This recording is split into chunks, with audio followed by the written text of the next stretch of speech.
Welcome to Practical Parapsychology. Join your PhD host Drs. Brian Lath and Cindy Little as they arm you with the latest scientific research and know-how on ghostly phenomena. Brian is the lead author of the groundbreaking new book, Ghosted, Exploring the Haunting Reality of Paranormal Encounters, and Cindy is the proprietor of WacoGhost.com, a portal for professional investigations and public education on ghostly phenomena. Together, with their recurring guest, parapsychologist Dr. James Houran, they will take important steps with you to gain scientific answers about the nature of the paranormal experiences and the people who have them. For more information on practical parapsychology, visit their website at www.practicalparapsychology.com. Practical Parapsychology. The class is now in session.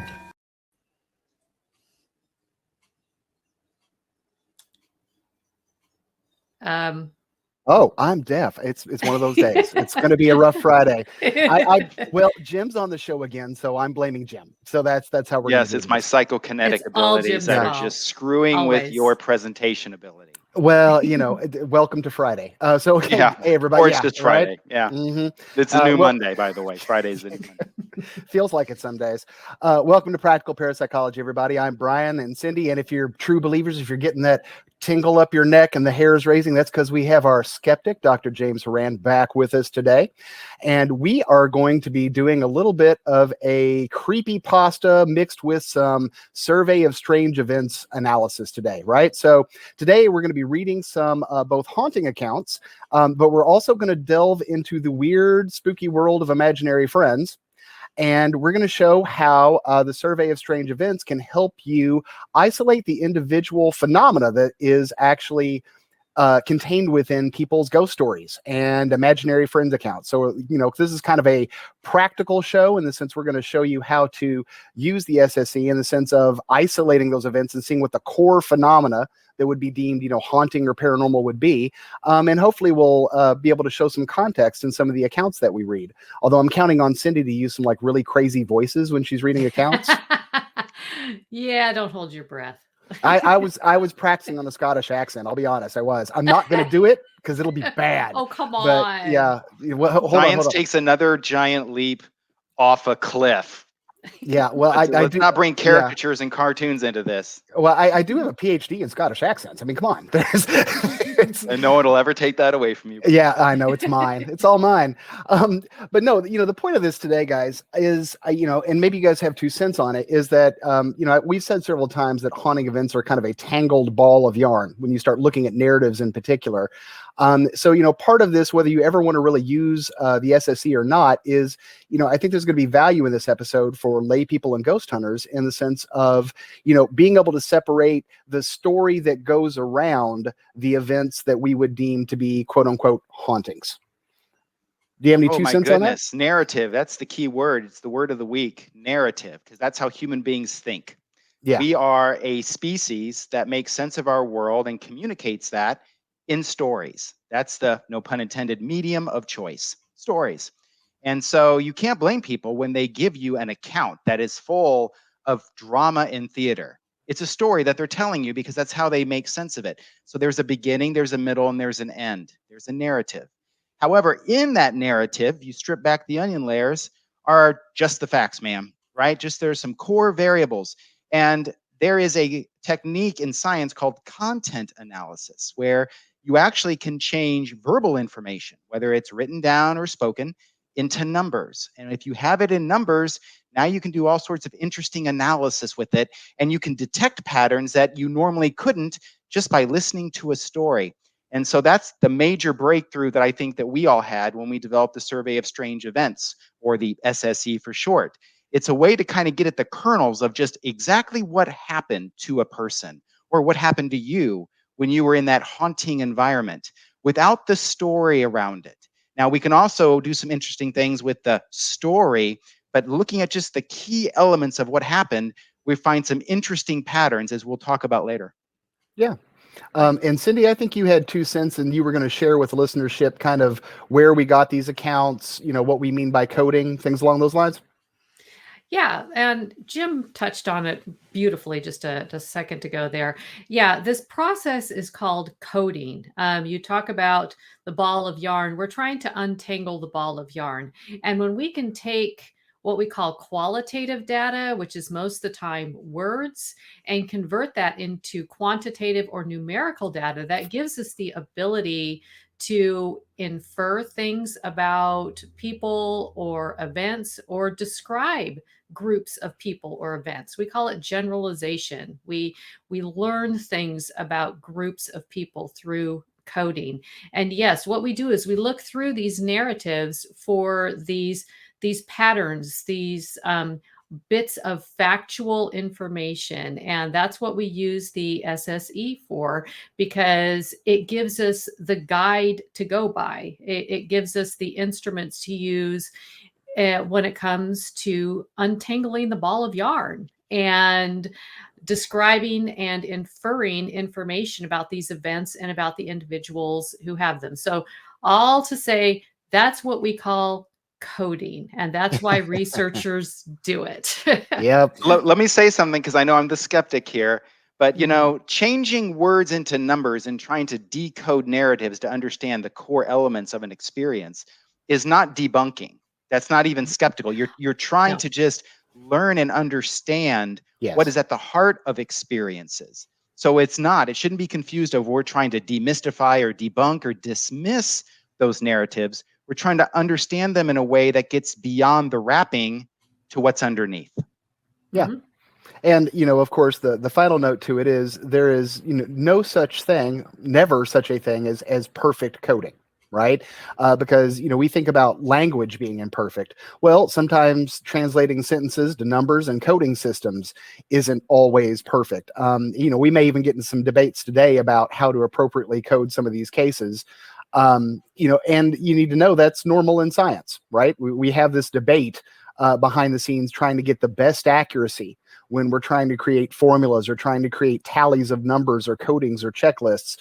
That's part of that, patience that PhDs develop in graduate school as we spend endless hours tallying number sheets and getting low self-esteem and feeling bad about ourselves. So, without further, you're smiling, but it's true, Jim. I feel just fine about myself, and you should too. Yeah, I do. I really do. So on that note, Cindy, do you want to read the first one or do you want me to? Oh, let's see here. I'm getting my account. I'll go ahead and read the first one. I'll let you read the second one. Okay, We can you do a French accent? I cannot. Don't do a French accent, No. but I would be Okay, curious, all as right. I'm sure our listeners would, is where did these come from?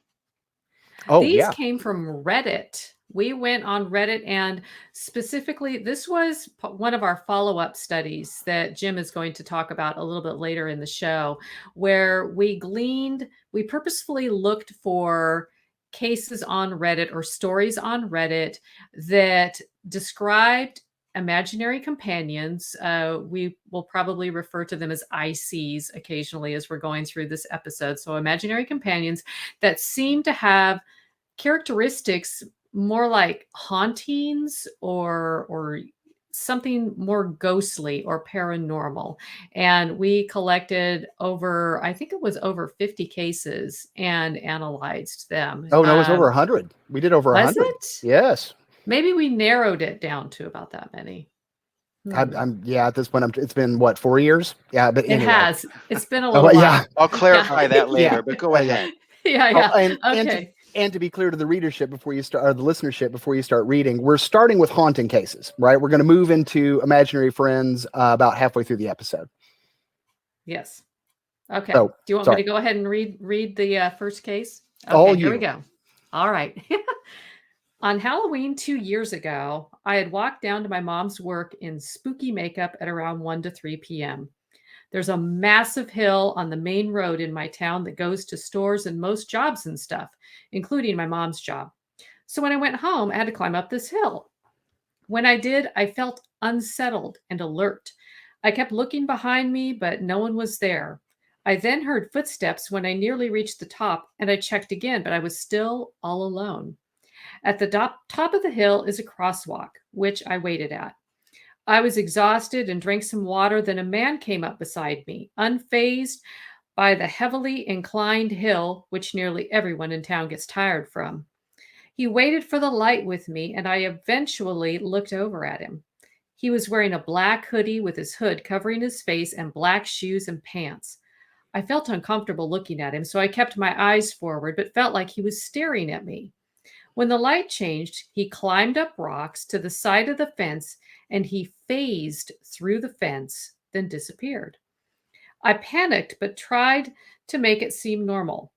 He could have walked really fast. Maybe he turned a corner of the building. A few minutes later, I finally began to stop thinking about it. I kept my head down to calm myself. And when I looked up, the man was walking in front of me again. I became hysterical and called my brother to tell him what had happened as I watched the man jaywalk without looking for cars and continue down the road. Well done. Spooky. Yeah. I'd love to have that kind of experience. Yeah.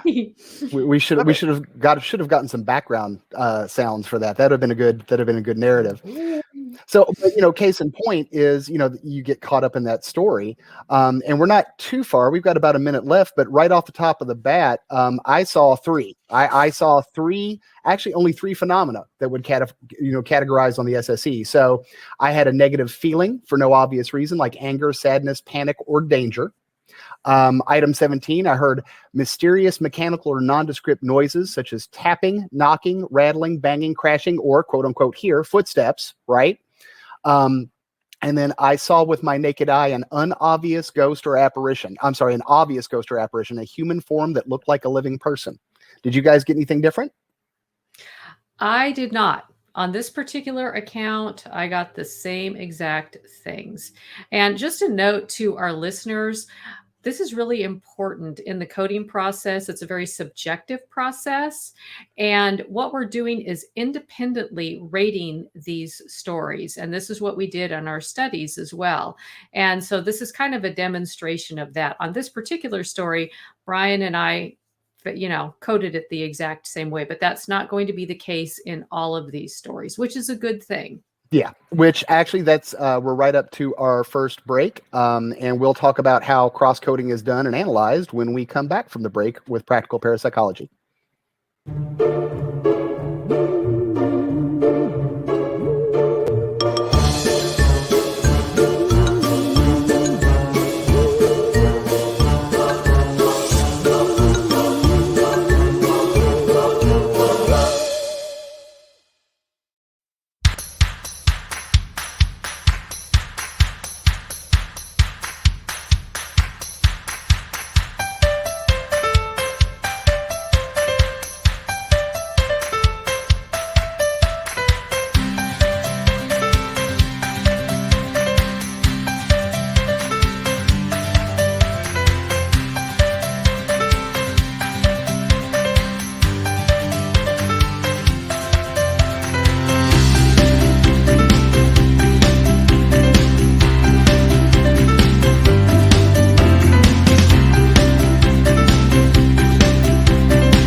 Welcome back to Practical Parapsychology, everybody. I'm Brian, and this is Cindy. Say hi, Cindy. Hello. And we are with Dr. James Houran. Hi, Jim. Hey there. All right. So before the break, we were talking about the idea of basically having independent coders, right? So does somebody want to be mathematical and explain that briefly, or do you want me to do it? Okay, you're just staring By at all me. means, go ahead. But then I have Okay. a comment. Oh, okay. Jim has a comment. Of course. No, in a nutshell, guys, mathematically, when we're doing these kind of cases, you get several independent coders. And then the idea is you can look at where they agree and disagree and get an overall calculation of how accurate the coding is. Right. So we want to make it clear to everybody that you can't just arbitrarily code this and nobody looks. If you're doing a science paper, nobody looks at, how close were the accounts aligned. And when they don't align, usually there's either a third rater or there comes to a compromise, or in some cases you throw the case out because the idea is that you want as much agreement with rating as humanly possible. But does that sound succinct enough? No, thank you. That was very good. That was very good. But usually when you're developing questionnaires, you can even have a more fundamental problem. And that is people don't even agree on what they're reading. Forget about if they agree if something was present or not in a story. It's just that people interpret questions in different ways. We call that response bias in the world of psychometrics, the science of surveys.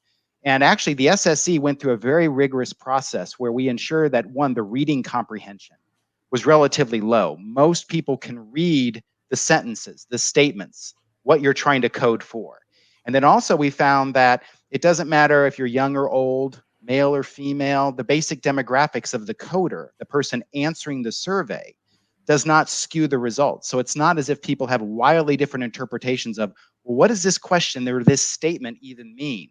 And that's a good bit of quality control because it helps reduce bias. So even though you certainly want to have more than one rater just to make sure that the codings are accurate, people didn't miss something that was in a story, it's important to remember that already this is a well-validated instrument that already gets ahead of the curve on controlling for bias. No, I absolutely agree. And so to be clear, right, the validity of the items themselves, which is what you're talking about, Jim, then now there's that secondary process of how do we apply well-defined scale items to a narrative accurately, which is where the cross-coding occurs, right, where we do validity in terms of multiple people interpreting. Yes. So. Exactly. Now, it just so happens when you're dealing with haunt stories, usually people are pretty descriptive. Okay, yes. They're there. They usually don't miss a beat. If anything, you have to look through all the different adjectives, but usually it's pretty obvious, even to people that are not trained in survey research or the science of assessments, to look at a haunt narrative, look at our SSE checklist and say, oh my goodness, they're clearly referencing this kind of effect or this sign or this symptom. So just the nature of the experiences lends itself very well to some accurate coding. Yeah, no, I agree. So I guess it's my turn to read an account, huh? Go for it. All right. Scare me. I dare you. Ooh, how was that? That Did is it work? That was a horrible sound effect. That's just... Just take out my false teeth. I don't have false teeth, but still. All right, so here we go. All right, case 2, ladies and gentlemen. When I was about 15 to 17 years old, I was in a bed on my phone listening to music when I heard footsteps coming down the hallway. I thought it was my dad and freaked out because I was meant to be asleep and not on my phone. I tried to turn off the music and hide my phone under the covers, but I couldn't turn it off in time, and I heard my dad's footsteps come up to the end of my bed and stop.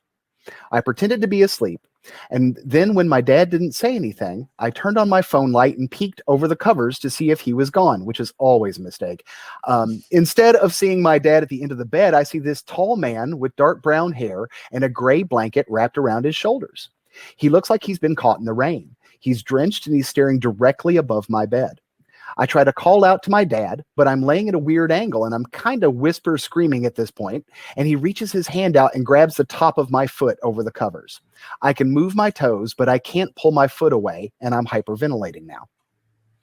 At this point, I'm shaking. I'm so scared, I lay back and take a deep breath, and I peek over the covers, and he's gone.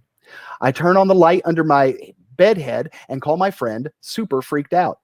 They say maybe I had my first experience of sleep paralysis, and I suggest I try to sleep and take my mind off of it. I decide to sleep with the bed light on, but I wake up and it's off. I asked my dad if he turned it off or the power tripped, but he said no. The only way to turn off the light is to reach underneath the bed head to flick it off or turn it off and at the wall, and I don't remember turning it off. I then realized that where the guy was looking was where I had placed a dream catcher, parentheses, weird coincidence, but I had gotten it the day before, and it wasn't straight, and I hadn't felt right about it not being straight. So I fixed it, and I've never seen him again. I also started sleeping on the other side of my bed because, quote unquote, screw that, right? Initially, I thought maybe I had sleep paralysis, but I'd never had it before. I could move my body and my toes. I wasn't pinned. I thought maybe it was a dream, but I could feel his hand on my foot. My music had played continuously and didn't change at all from me taking a deep breath and him being gone. The end. Jim, are you scared? Terrified. Okay, there you go. Actually, if that happened to me, I probably would be. I have actually experienced sleep paralysis. And even if you know what it is in the moment, it's terrifying. So it's horrible advice, though, to tell someone, what, just relax, go back to sleep. That's not usually what happens. No. But no, Well, that's a very interesting story. There's a lot to it. And obviously there's an element that maybe sounds like sleep paralysis. But again, the idea is not to try to come up with some explanation. You're not trying to dismiss it. You're trying to understand what actually happened. What are the contents, the context, and the catalyst in the story? So again, this is a great one to delve into. and I've got some add-on for that. But first, Cindy, what did you code off of that? Well, let's see. I coded some footsteps, which is a nondescript noise. This is from the SSE, a human-looking apparition, and mysterious, threatening touch. I mean, he grabbed her foot. That would have freaked me out. Negative feeling. She was hyperventilating. And still, for me, the jury's out on whether or not it was a sleep paralysis episode or not, but I would definitely consider that. Well, here's where I am going to give some 2 cents because I've spent a fair amount of time studying hypnagogic episodes. And to me, I mean, I know sometimes people will put those together. Sleep paralysis can come with hypnagogia, but to me, that seems more like a clear-cut case of a hypnagogic episode. If you wanted to go purely psychological, medical, right? Since you can have full-blown auditory, tactile, and visual hallucinations when you are in a hypnagogic state, that would be my go-to skeptical response for that. Of course, probably people don't necessarily know about hypnagogic episodes. Anybody want to fill that in, or do you want me to do it? Go for it. Go ahead. All right. So steal the show. I am stealing this show. You guys need to do your part. There is a basically in stage 1 alpha sleep, right? And the example I used to even use in classrooms was I used to ask a question: how many of you guys, right when you were falling asleep, at that point where you knew you were about to fall asleep but you weren't quite there, heard a voice, heard a noise, or felt something odd? And normally I would get something like a third of the class raise their hand. And I would say, well, you basically entered into an early, right? Kind of that early stage where what's called a hypnagogic episode can occur. So basically this is a natural state where your brain is both kind of awake and asleep at the same time.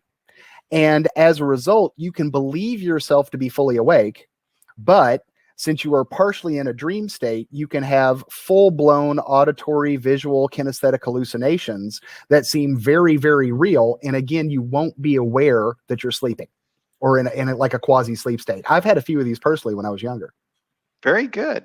Now, of course, there's another time where it can occur. That was hypnagogic. There's also hypnopompic when you're coming out of sleep. Same state. One's going in, one's coming out. Yeah. But again, the dream states, those sleep states, very common context for all sorts of paranormal experiences, including sleep paralysis, where people can also feel such extreme reactions of terror and also a sensed presence that they start calling it old hag attacks, succubus, incubi experiences. Long tradition throughout history of these kinds of occurrences. Oh, yeah. Although, sorry, got to be a believer for a second. Hufford does document a few cases where there are external objective paranormal phenomena in conjunction with the night hag episode. So I don't tend to lean towards a purely medical explanation when it goes with sleep paralysis and hypnagogic episodes. Of course you don't. Now, David Hufford, okay, now first, he's still around. He's a buddy. He actually contributed a chapter to one of the first edited books I did. And it is interesting in this particular story, and I don't remember, Cindy, maybe you said this. I don't remember you saying it, though. The person, the experiencer, also talked about light being on that he didn't remember, right? Yep. And also a dream catcher that may have shifted its position. Now, he didn't necessarily attribute the shifted dream catcher to something paranormal, but certainly hinted that, wait a minute, I don't remember the light being on, off, whatever. It's, so that might be, if you want to call it, either an object movement or an erratic functioning of electrical equipment. See, that's what I was thinking. As you all were talking, I was thinking about the light. She said that she, turned on the light to sleep with the light on, and then she fell asleep. When she woke up, the light was off. And from the way she described it, the light is hard to turn off. The switch was like under the bed or something. So I thought that was unusual. I mean, could she have hallucinated the light being on or off? Sure, I suppose. But that's really kind of something that gave me pause. It does give you pause. And that's one of the, I think, the limitations of any kind of research like this, not just in parapsychology and certainly not just with ghosts or haunt phenomena.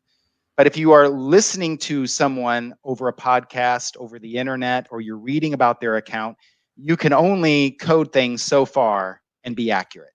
At some point, it gets to be speculative. And you can take that into account, actually. We have in our own research. But if you're using this in a situation of field research, that's the cue for the researcher to ask follow-up questions to clarify things like that with the experiencer to get the most accurate codings as possible. In fact, in a lot of cases, you can actually have the experiencer complete the questionnaire, and then you can have it directly from the horse's mouth, so to speak. But that's a good example of sometimes it does get fuzzy, but depending on the context and the opportunity, you can clarify those things that are big question marks. Well, interesting case in point that we just did with bias and error. I read that account and I assumed it was a boy, right? Cindy said she through the entire account because we don't actually know the gender of the person that did it. I thought that was also interesting. said he, not know, but and who knows, maybe a phantom gender identity change happened. Maybe that was an uncoded part of the experience. And that was obviously a joke that just fell flat. So I apologize for that. The look on your face is great. Like, where's Jim? I don't think sex change is actually on the SSE, nor should it be. Well, okay, that's fair. I think that's fair. But see, I'm obsessing right now because I do know about hypnopompic episodes, but I got tired of explaining both to students, so I just stuck with hypnagogic. So I don't like the jab, sir. I really don't. Whatever. I'm a skeptic, so whatever. Play nice, guys. Play nice. Yes, ma'am. Yes, ma'am. So that's two accounts, and what hopefully you can see from this is you get some fairly long stories, dear listeners. But when you really start looking at the core phenomena that people are reacting to, right? We're looking at 3 or 4 items, right? 3 or 4 individual phenomenological items that could appear to be paranormal that the entire story is focused upon, right? Doesn't take much to build a ghost story in terms of phenomena, so to speak.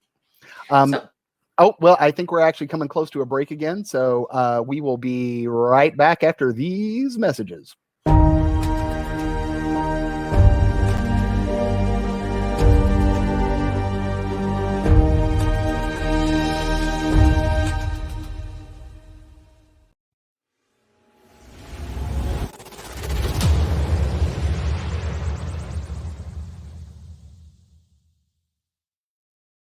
So I was watching the X Zone TV channel last night when I was abducted by aliens, and they kept repeating to me over and over again, simultv.com, simultv.com. What's simultv.com? That's what I asked them. They had it written on the side of their UFO. How do you spell that? UFO. No, I mean simultv.com. simultv.com. simultv.com. Right. simultv.com. Interesting that you were abducted by aliens in a simultv.com UFO last night. Oh, yeah? Yeah. Now that you mention it, I remember now last night I was awakened from a deep sleep. My great-grandmother was standing there. She said she'd come from the hereafter to tell me about simultv.com. She even spelled it out for me. simultv.com, sonny boy. simultv.com. simultv.com, sonny boy. Wow. Yeah. Guys, you'll never guess what my psychic guru just told me. simultv.com. Exactly. Are you guys psychic too? Of course. We all know about simultv.com. simultv.com.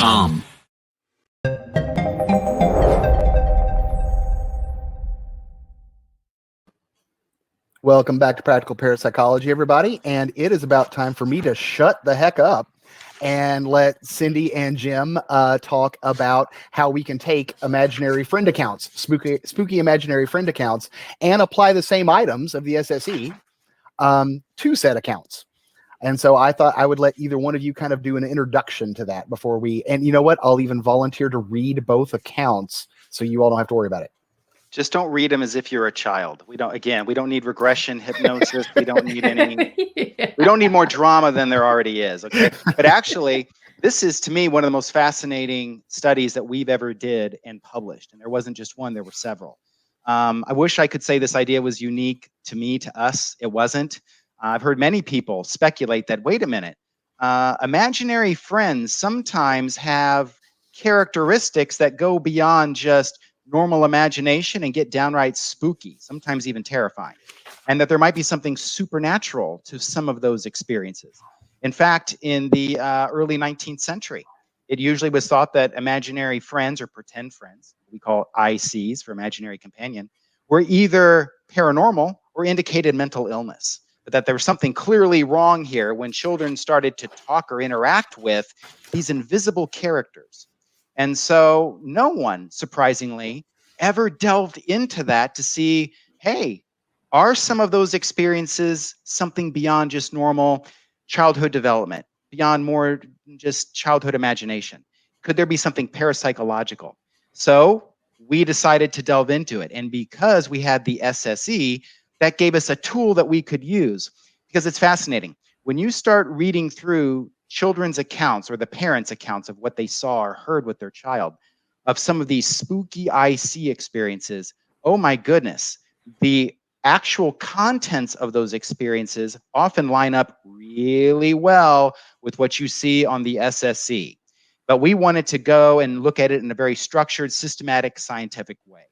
And so we first did a study where we just looked at the general characteristics of imaginary companions. What actually is reported under what context? And we compare that to what's reported under what context with ghostly experiences. Not just any ghostly experiences, but ones that we consider spontaneous. Things that happen to people who were not looking for it. They weren't on a ghost tour. It wasn't paranormal tourism. They just suddenly had an experience under a situation that precluded placebo effects, let's say. When you look at those experiences against the major characteristics of ICs, some interesting findings emerged. First, if you look at the incidence rate, how often do both children and adults report childhood imaginary companions? Okay, and in some cases, the adults have these imaginary companion experiences even in their adulthood. So they can happen to children, but also they can happen in adulthood. When you look at the prevalence, the statistics of how often do these occur, they don't line up well with mental illness, and they don't line up to ghostly experiences that happened under, let's call them, structured contexts, like ghost tours, or when people are trying to invent an account just to get attention. They line up really well with the incident rate of spontaneously ghosted episodes. So the natural expression of haunted phenomena, ghostly phenomena, matches really well with the natural expression of imaginary companions. But you also look at the profile of the people that have these experiences. We know that children that have imaginary companions tend to be actually stronger in verbal fluency, larger imaginations, they're much more open, they're much more creative.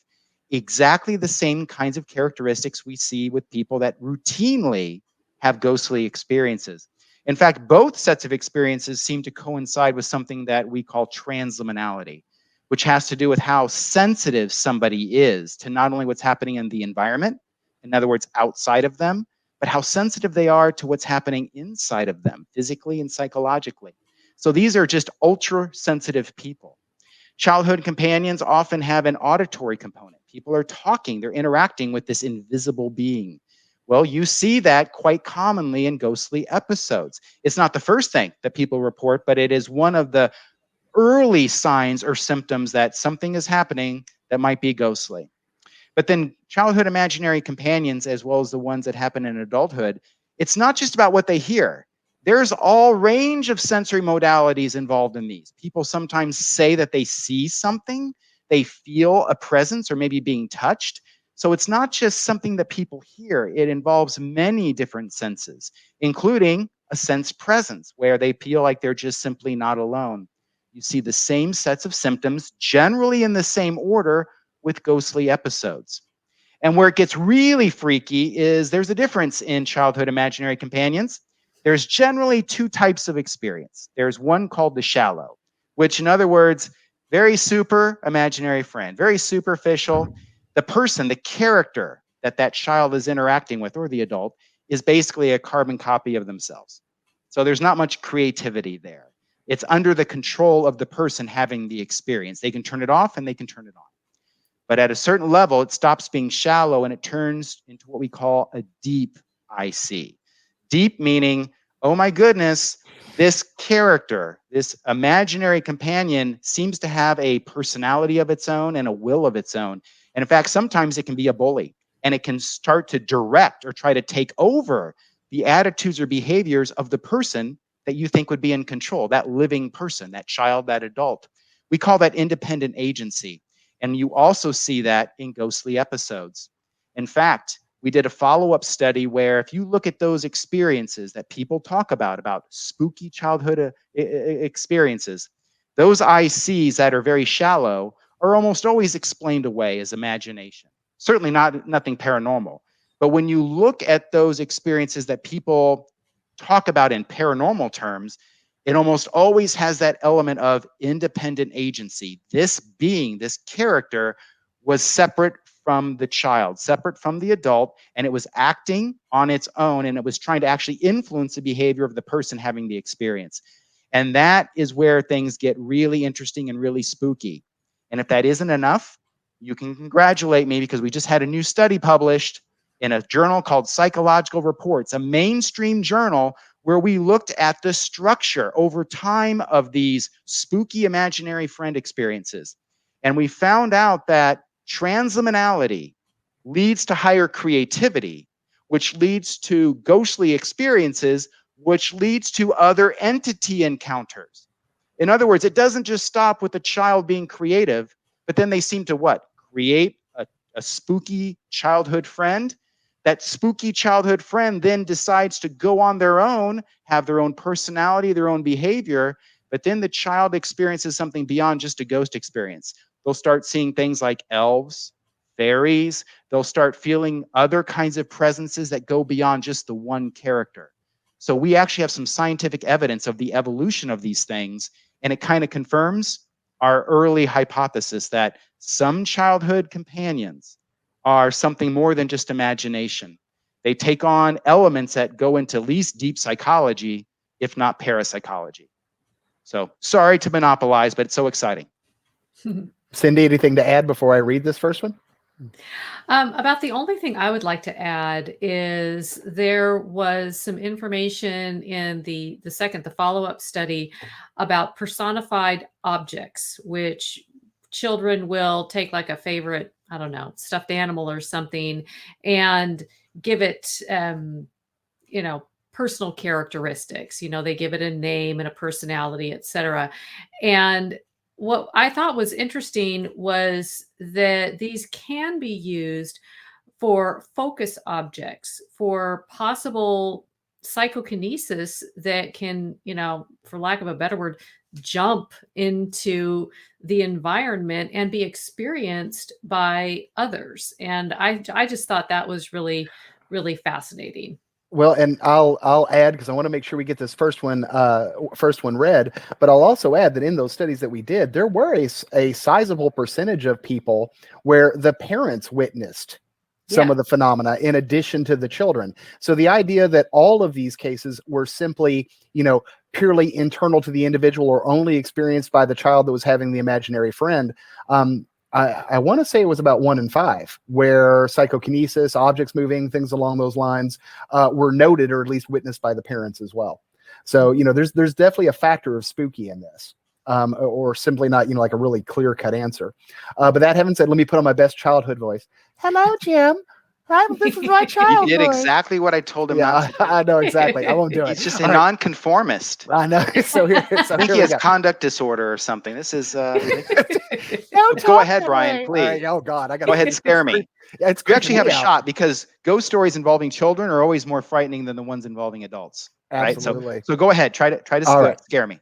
So all right, I'll start off at the beginning. I had a demonic imaginary friend. Well, more of an acquaintance. It never spoke to me. I spoke to it. It showed up in the corner of my room one day, and it stayed there for a whole year. The best way I can describe the thing is it had a spider-like body 8 long pitch black arms and legs that were all spiky and gross. But the kicker is it had a human face. The thing that haunts me to this day is its smile. It never stopped smiling. The smile stretched from ear to ear with spiky teeth. I know the smile thing is a cliche, but even as a kid, I knew that nothing should have a mouth that wide. Its eyes were human-like, and it didn't have a nose, almost Voldemort style. Also, it was like it was wearing a poorly made black wig. I don't know why, but I never really questioned the thing in the corner of my room. I'll just call it Spider-Man of my nightmares because I'm tired of calling it the thing. As a kid, I knew it was normal to have imaginary friends because my friends told me they had one, and I was like, oh, cool, I'm not weird. This is normal. But then my friends told me their imaginary friends were unicorns or fairies or angels with shiny wings. That was the first thing that tipped me off that this thing might not be what I thought it was. I would sit on my bed and look at the corner that was always slightly darker than the other. Look in the corner that was always slightly darker than the other corners where Nightmare Spider-Man sat, or perched, whatever spiders do when they're sitting. I would actually tell the spider guy my problems. Like a kid stole my favorite silly band, or I dropped my cookie at lunch and ants got on it. The spider dude never answered, never even moved except to sometimes shift its legs to a more comfortable position. At first, I wasn't uncomfortable with it. I just avoided the corner or tried to make friends with it. I don't know what I was doing. I'm just a very friendly person, and I thought it looked lonely. But every time I told a friend of mine that my imaginary friend was a creepy little arachnid dude, I would get strange stares, and I got more worried. I started noticing that at night, Spider Guy would stare at me, most likely thinking I was asleep. I eventually told my mother this, but she just looked at the corner and told me it just looked darker than usual. As the weeks turned into months, I got more spooked by the smiling spider, so much that I'd avoid ever going to my room except to sleep there. Now, here's the actual creepy part. Not that the rest of this wasn't unsettling, because it sure as heck was, right? Yeah, there you go. The days leading up to Spider-Man of my nightmare's disappearance, strange things started happening. This was around the year mark of our little guy living in my room. I would start getting nightmares of it leaving the corner and crawling underneath my bed, all over my body, on my ceiling, etc., etc. I would wake up to find that thing was still in its corner, thank goodness. But the nightmares progressively got worse, with the spider creep crawling all over my body with its nasty, pointy little legs. Oh, on my skin. The worst part was in the dreams. I couldn't move to escape it. I was stuck with its little spider legs touching me, and I would just wake up crying. I have a horrible fear of spiders now and their legs just because of the feeling in those dreams. And sometimes its smile would turn into a frown in my nightmare. And that was the part that made my blood run cold, because even in a dream, I was afraid I upset it. And with that, we have to take a break, and we'll be back to interpret that in just a couple of minutes.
Okay, welcome back, everybody, to Practical Parapsychology. Confession, that was actually me. I know this guy. I was in a black costume with a wig. I just sat in his room for a year just to see what would happen. So, there you go. Problem solved. I suspected as much, actually. You know, What's interesting about that account? First, it's really creepy, right? But on Yeah, a number of very. levels. But it also introduces some of the problems of trying to do research. That's not just one experience. This person is recounting experiences over time, and in some ways, if I heard it correctly, the way the experience was maybe at the beginning is not always how it was at the end. There may have been some alterations in what was seen, how it was perceived, the size of whatever it was. So this is a case where if you were to code this, what are you coding? Are you coding the entire case? Or are you trying to code an individual experience? And you have to be careful about that because you don't want to mix apples with oranges. But it is interesting also because a skeptic like me that's not informed might say, wait a minute, this clearly is imagination because this person's story keeps changing. The entity that they saw at the beginning didn't match in the middle, and at the end, it seemed to change. The details don't match up. There's no reliable witness here. When actually, we know when it comes to entity encounter experiences, whatever it is, that core phenomenon, it changes depending on the context of the person or even of the setting. We even know from haunt cases where someone could be seeing an apparition and it appears a certain way, but somebody right next to them sees something different, dressed differently. The details are different. So they might be part of the same core phenomenon, but the wrapping, the details, the theater around it can change. And if that can happen across people, I can imagine it happens with a person. So this is an interesting case because there's a lot of complexity and nuance here. And depending on what you're trying to achieve in research would depend on what exactly you're trying to code and how. Yeah. Well, I might go down the rabbit hole further and say that, people that are trained to do visualization exercises or regularly engage in kind of like Jungian archetype work, you would actually pay attention to changes. And if you have developed an entity in your imagination that over time, right, looks a certain way, the entity changing its appearance over time usually, right, would represent some sort of symbol that you should interpret because in theory that would have meaning. So, I mean, you would even see that in esoteric and religious and meditation practices, that the entity may change form over time, even when a person has trained themselves to make it look in their mind's eye a certain way. So, Interesting.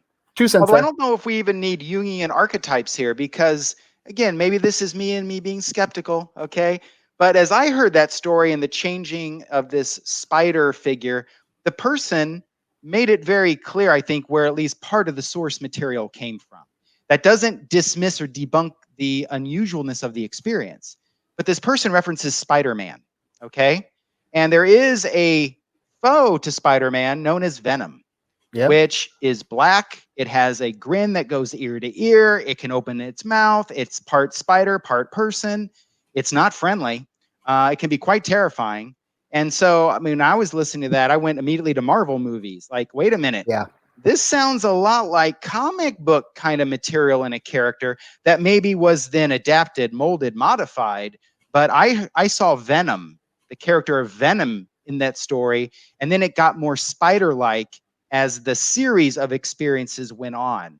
But again, I'd love to interview this person, right, to get some clarification. But I'm curious what you two saw or heard in that account. I didn't see Spider-Man like in the Marvel universe. I did catch Voldemort though. And it didn't have, let's see here. Yeah, it didn't have a nose, almost Voldemort style. So that would lead me to believe that this person at least was familiar with Harry Potter, with fantasy. So I mean, it's not too much of a stretch. I mean, I suppose I didn't get Venom from Spider-Man though. I actually thought more of a fantasy spider with a human face, kind of almost Alice in Wonderland type entity that was just sitting over in her corner or his corner. So, but I didn't get Spider-Man. Well, but here's the interesting point. So what SSE items do we officially check off on this? And guys, the only one I caught was I saw folklore type being, because there's not active communication. unless, I was reading it, so I could have missed something, but you don't hear about objects moving, or I think it even touching him. So he's just talking about, or she, did he say? Well, there was a touch. This person described, remember, the legs walking over him or her as they laid in bed. Did I not hear that? I don't remember hearing about that, or I thought the person had talked about this thing crawling over it. Well, it had and this dreams person about it. Could feel the legs. I thought he had dreams about it, but he said it never communicated or touched him. So okay, in that case, then you're right. All that story, even though it happens over time, revolves around one anomaly. Yeah. Which is, again, the case in point. Don't need a lot to create a very fantastic, spooky narrative. When in fact we're dealing with one type of core phenomena, persistent, by the way, right, over a long period of time. But beyond that, And that's an important point, though, right? I mean, having an experience of a apparition, a ghost, some kind of entity, you can even induce that experimentally in people, whether they're believers in the paranormal or not. But someone that has that experience naturally, when they're not wanting to have it, they're not looking to have it, and then it persists over time, that is a very different type of experience. In fact, it might be even one that relates to what we talk about in our book, Ghosted, where the people that recurrently have these kinds of experiences and that are interpreted as paranormal and involving paranormal entities that are following or even persecuting a person. We have a whole map of the psychology that might go along with that. So you could test hypotheses like we talk about in the book Ghosted using the SSE. So that's a good example. Including, psychological distress from seeing a spider critter in your in the corner of your room for, So let me read case 2, guys, because we're running short here. So you ready? Here we go. Ready for case number 2 of imaginary friend creepiness? Go for it. Cindy, you don't look excited enough. Come on. All right, there you go. Yeah. All right, so here we go. When I was around 8 years old, I had what my parents called an imaginary friend. Only she wasn't imaginary. Her name was Ellen Houran. Sorry, Ellen. She lived in our house long before I was born. She was a little girl around my age at the time. She was slight with blonde hair and blue eyes. She was incredibly sweet. We spent hours talking and playing. Suddenly, she said that she had something very serious she wanted to talk to me about one day. Back in the early 1800s is when she lived with her sister and her parents. Her father had gone crazy one night and shot her mom. He then came to the girls, first covering Ellen's sister's face with a pillow, then shooting her in the head using the pillow as a silencer. Wow. He came after Ellen. He did the same thing to Ellen that he had done to his sister. He soon after incinerated their bodies, leaving only ashes. He put their ashes into a box and placed that box behind a loose brick block in the wall. This is the story Ellen told me before leading me to the basement and pointing out the broken cinder block. I pulled the block out of the wall, and right where she said it was her and 2 other women's ashes in a faded box. She asked me to take the box to the woods behind my house and to find a peaceful spot to lay them to rest. I led her out to the woods, turned to my left, and walked down to the creek. I walked a short way from the creek and dropped to my knees. I dug a hole deep enough to cover the box so it wouldn't be disturbed by anything. Before burying the remains and saying goodbye to Ellen, I asked myself what happened to her father. She looked at me saddened and said he shot himself. I told her goodbye and that I hoped she found peace. I placed the box in the hole and covered it with soil. Ellen thanked me and gave me a hug saying goodbye and that she would be watching over me from heaven. I smiled and told her I would never forget her, obviously I haven't. So what do you think about that one, guys? To me, I think we have a budding horror author here. I had a really tough time buying that this was an actual account. It just seemed full of horror movie tropes. It could be an actual account, but I was really, really dubious on this one. Well, I can say that the using the pillow as a silencer thing works from experience. Wow. Again, he says these things, and it's in perpetuity. You can never run for office again, Brian. This is a very different kind of childhood imaginary companion experience because it doesn't read like any of the other ones. Instead, this is almost like a contact experience that you see with mental mediumship of some sort, right? Yeah. It also plays on, as you're saying, Cindy, the traditional narrative of, the ghost that's tied to earth because of unfinished business. Right. Very Sixth Sense to this, right? Mm-hmm. And some of the details are very adult. I'd be very curious of One, when did this supposedly happen? What age was the person when they had this imaginary companion experience? And then what age did they relay it? Because just the trappings of saying using a pillow as a silencer, that is a very particular word used in a very particular way that most children wouldn't use. Unless you're into certain violent movies or video games, some of the imagery here and just the storyline reads as very adult. Yes. So I would be very suspect. That doesn't mean that you dismiss, right? You'd want to investigate. That would be a hypothesis that you could test. But I would want a lot more details over the context of when this experience happened, when was it relayed and documented, and could I follow up and ask some questions? Because there's a lot. Yeah. And in fact, I think I remember as I looked over this one, I purposefully coded it as possibly fan fiction, right? It's a great narrative. But I was like, maybe we should be suspicious of this one, right? Overtly so.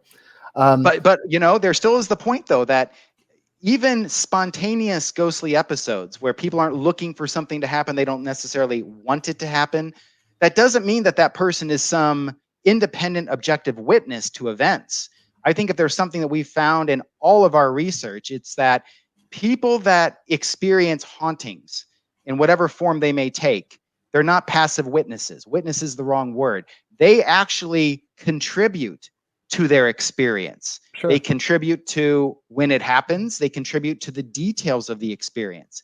If not when it's happening, certainly in the recall of the experience. So people do participate in the construction of their experiences in real time and at recall. And that is still a good point, that there are no absolutely sanitized ghost experiences. There's always a little bit of the person in the experience. Yep. So because we're getting close on time, Cindy, what did you get out of the SSE with that? I got, I coded it as a human apparition and communication with the dead. And those are the only two things I got out of the SSE. Yep. So as we are running out of time, ladies and gentlemen, because we all three of us, whenever three of us are on, we talk all day long, right?